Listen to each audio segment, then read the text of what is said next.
Hello everybody, this is Yoko's Anime Reactions, and this is going to be my review for Hunter x Hunter, the original version, episode 1.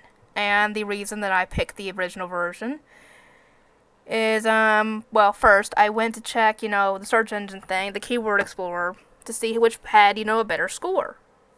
And so I checked Hunter x Hunter Blind Reaction episode 1, for example, and then I checked Hunter x Hunter Reaction episode 1, because sometimes that makes a difference. Oh, and it definitely made a difference. Hang on, let me check it real quick, just to make sure, because I know it did have a high score. Because it was like a big difference because I did Hunter x Hunter 2011 as well. Let's see. Hunter x Hunter Reaction episode 1.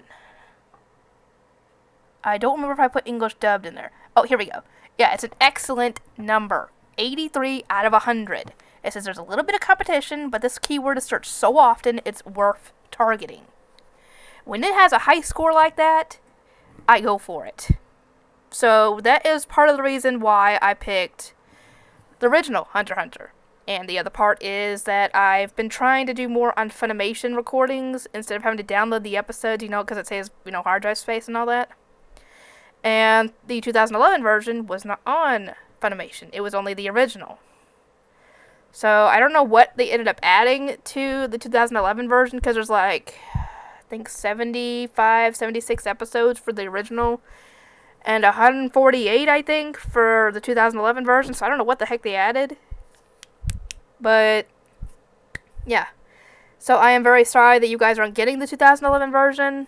If you guys are okay with the regular version, I will still do it, obviously, but if you want, I can check out the 2011 version at some point as well, but not record it, just so I can see, the difference. Then I'll do that, but right now I'm just doing the original. So, yeah. Essentially, this is where, we find out that this world essentially is based off of, I'm guessing, bounty hunting, where you have to go after a certain monster in a certain area because it's causing trouble for people or something, and you get paid if you manage to capture/kill it. Okay. That also works with people, apparently, because there are criminals in this world. And the main character Gon is eager to become, he wants to take the hunter exam essentially and become a hunter just like his father, Gene, I think that's what his name was. And apparently he was so important to his father to become a hunter that he left his son behind, and I'm guessing his wife has been dead, because we haven't seen her in the picture, just his aunt. And he's finally able to go and take the exam, but on the way there, they end up running into a storm, and all the other contenders for the exam ended up being seasick and not able to do anything, really, except for Gon and 2 others. A guy in a suit for some strange reason, and another kid, it looks like, I'm assuming around Gon's age, maybe a little older. I don't know. But I never did find out that guy's name. But the other guy in the suit is named Leoria, even though he keeps telling him that's Mr. Leoria to you. And the other guy is apparently out for revenge because his clan was destroyed by some bandits, and he wants to go and kill them, the ones that are responsible. He is the only survivor, apparently. So I'm like, okay. Because that kind of reminds me of Sasuke's backstory, except that it wasn't a family member that went and killed this clan. Though, with my luck, that'll be a twist in the dang show.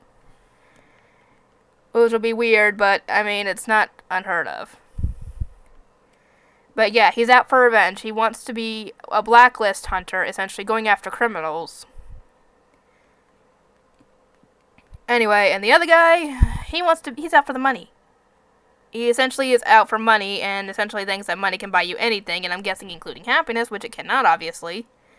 Because no matter how much money you have, it can't buy you things that will make you really truly happy. Like, love, for example. That can't buy happiness.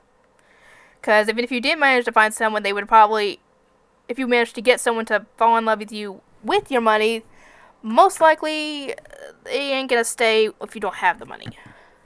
Because those people are gold diggers.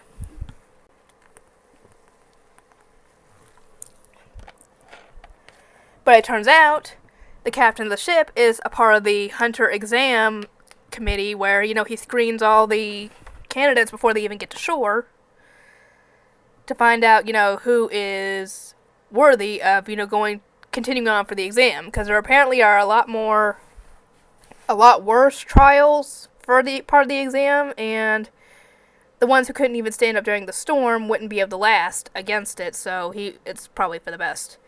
And the other two would have been disqualified had they not done what they've done. But those two ended up arguing and leaving onto the ship on top of, the top deck, and then everybody has to go and pull the sails down, because if they don't, and they get caught in a water spout, they're essentially done for. One of the sailors that we actually ended up meeting and became kind of friends with almost got tossed overboard. The other two, Leoria and the other guy, tried to grab him. They almost missed, but thankfully Gon jumped in, grabbed him, and they grabbed his legs, so that way, they saved the guy using teamwork. And thankfully they managed to get out of the storm.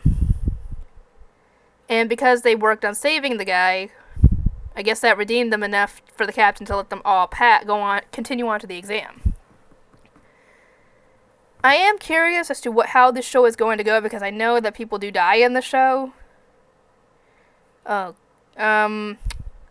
Just so you guys know, I do know that one of the 7 deadly sins does die.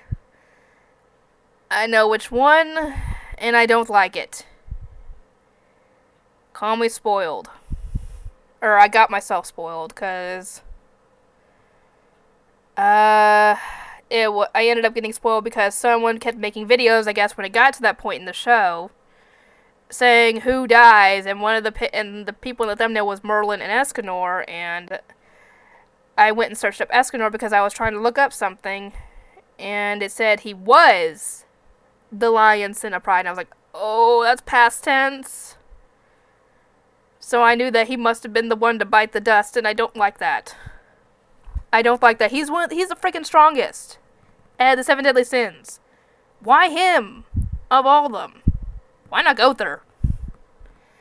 To be completely honest, I think he's probably the least liked out of all the 7 deadly sins. I could be wrong, but that's just my opinion. Escanor is my favorite, to be completely honest, and that's why it annoyed me so much. But that's part of the reason why I haven't worked on 7 deadly sins, is because of, well, that little issue. Because I really don't want to see him die. I don't want to watch him die, because I've already seen enough death with Attack on Titan. Anyway, I'll get to work on all this, and I'll see you guys next time.